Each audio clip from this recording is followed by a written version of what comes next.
avant la Convention nationale républicaine de 2024 prévue entre février et juin 2024 pour déterminer le candidat du parti à la présidence des États-Unis lors de l'élection présidentielle américaine de 2024.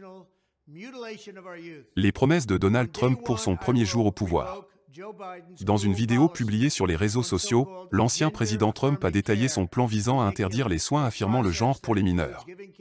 Trump révèle son intention d'interdire les soins d'affirmation de genre pour les mineurs, y compris des sanctions pour les médecins. La folie, de l'extrême gauche faisant la promotion du transgenre chez nos enfants, est tout simplement un acte de la maltraitance. Voici mon plan pour arrêter la mutilation chimique, physique et émotionnelle de notre jeunesse. Le premier jour, je révoquerai les décrets cruels sur le soi-disant soin pour changer de genre. Ridicule. Un processus qui comprend donner aux enfants des bloqueurs de puberté. Muter leur apparence physique et finalement effectuer une intervention chirurgicale sur enfants mineurs, incroyable. Je vais signer un nouveau décret, ordonnant à chaque agence fédérale de cesser tout programme qui promeuve le concept de sexe et la transition de genre à tout âge.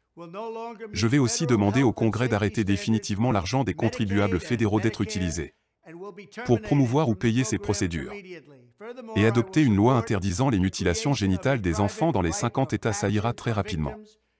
Je déclarerai que tout hôpital ou fournisseur de soins de santé, qui participe au processus de mutilation chimique ou physique de jeunes mineurs de respecter les normes fédérales de santé et de sécurité pour médiquer des médicaments ou sera exclu immédiatement du programme. De plus, je soutiendrai la création d'un droit d'action privé pour les victimes. Poursuivre en justice les médecins qui ont impardonnablement effectué ces procédures sur des mineurs. Le ministère de la Justice enquêtera sur les grandes sociétés pharmaceutiques et les grands réseaux hospitaliers pour déterminer s'ils ont délibérément dissimulé les horribles effets secondaires à long terme de la transition du genre pour s'enrichir, aux dépens des patients vulnérables dans ce cas très vulnérable.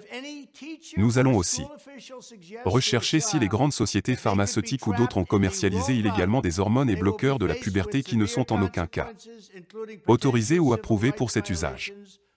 Mon ministère de l'Éducation informera États et districts scolaires qui, le cas échéant l'enseignant ou le responsable de l'école suggère à un enfant qu'il pourrait être piégé dans le mauvais corps, ils seront confrontés à de graves conséquences, y compris la potentielle violation des droits civils pour discrimination de sexe, et l'élimination des financements fédéraux dans le cadre de notre nouveau organisme d'accréditation des enseignants. Nous allons promouvoir une éducation positive sur la famille nucléaire, les rôles des mères et pères, et célébrer plutôt que d'effacer les choses qui rendent uniques les hommes et les femmes. Je demanderai au Congrès d'adopter un projet de loi établissant que les seuls genres reconnus par le gouvernement des États-Unis sont mâles et femelles et ils sont attribués à la naissance. Le projet de loi précisera également au titre 9, interdit aux hommes de participer au sport féminin. Et nous protégerons les droits des parents pour ne pas être contraints de permettre à leur enfant mineur d'assumer un genre qui est nouveau et une identité. Sans le consentement des parents, l'identité ne sera pas nouveau. Aucun pays sérieux ne devrait être dire à ses enfants qu'ils sont nés avec le mauvais sexe, un concept qu'ont jamais entendu parler dans toute l'histoire humaine. Personne n'a jamais entendu parler de ce qui se passe aujourd'hui. C'est la gauche radicale l'a inventé il y a quelques années.